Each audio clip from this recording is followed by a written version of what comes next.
The people who confuse you the most are often the ones your brain becomes the most attached to.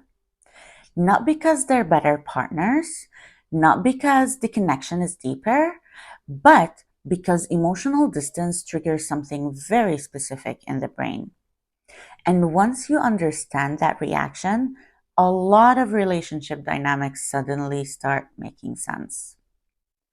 I want you to think about the last time you felt drawn to someone who seemed emotionally unavailable. Maybe they were distant. Maybe conversations with them felt like you were constantly trying to understand what they really meant. Maybe you never felt completely sure where you stood with them. And strangely, that uncertainty didn't push you away. It made them more interesting. Most people interpret that feeling as chemistry. They assume that intensity meant the connection must be meaningful. But psychology suggests something different might be happening because the brain reacts very strongly to uncertainty. When someone is emotionally available, communications tend to be very clear. You know how they feel, you know where you stand. And while that clarity is healthy, it doesn't create much mystery. Your brain receives the information and it relaxes. But when someone is emotionally distant, the experience changes. Maybe they open up a little, then suddenly they pull back.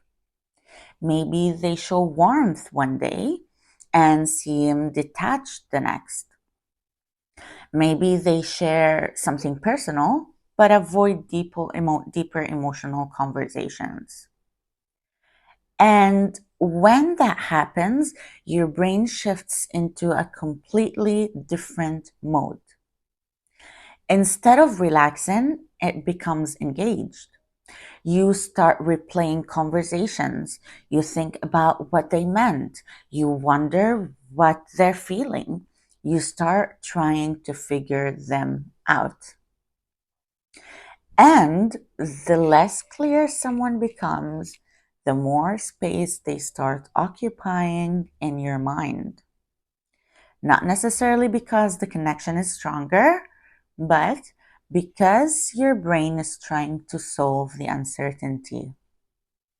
Humans are naturally drawn to unresolved puzzles. Have you ever noticed something interesting? The people who are hardest to read are often the hardest to forget. Because when someone is difficult to understand, your brain keeps returning to the same question. What did they really mean? And every time that questions appear, your attention returns back to the person. And there's another psychological factor involved here, which is scarcity. When something feels limited or difficult to access, the brain often interprets it as more valuable. Not because it actually is more valuable, but because scarcity increases attention. Emotionally unavailable people often create this effect without even realizing it. Their attention feels rare. Their emotional openness feels limited. And that can make every small moment of connection feel more significant. A short conversation suddenly feels meaningful. A moment of vulnerability feels like progress. A small sign of interest feels like confirmation that the connection is real. But sometimes something else happens beneath the surface. When someone reveals very little about themselves, our minds begin filling in the blanks. We imagine what they might be thinking. We interpret their behavior. We project qualities onto them. And slowly, something subtle begins to happen. We start building stories about them, a story that often contains more meaning than the actual interaction. And this is why emotionally unavailable people can sometimes feel so intriguing. Not necessarily because they are deeply connected to us, but because imagination has been working to complete the story. And that's where attraction can become confusing because the intensity feels real, the thoughts feel real, the emotional investment feels real.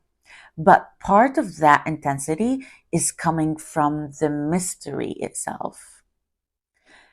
Once you start recognizing that pattern, something changes. The mystery begins to lose its power, and you start noticing when someone is genuinely connected to you and when your brain is just simply trying to solve an emotional puzzle. And that awareness can completely change how attraction feels. Because instead of being pulled towards emotional distance, you start recognizing the difference between intrigue and compatibility. Recognizing these patterns is actually the first step towards changing them, which is exactly why I created the workbook Break the Pattern. It helps people identify the emotional dynamics that repeat in their relationship and start interrupting them in real life. Because once you can clearly see the pattern, it becomes much harder to stay stuck inside it. If this resonates with you, I would encourage you to subscribe because this is what I talk about: relationship dynamics, breaking the patterns, and actually doing something about it. Thank you for listening, and I will see you in the next video.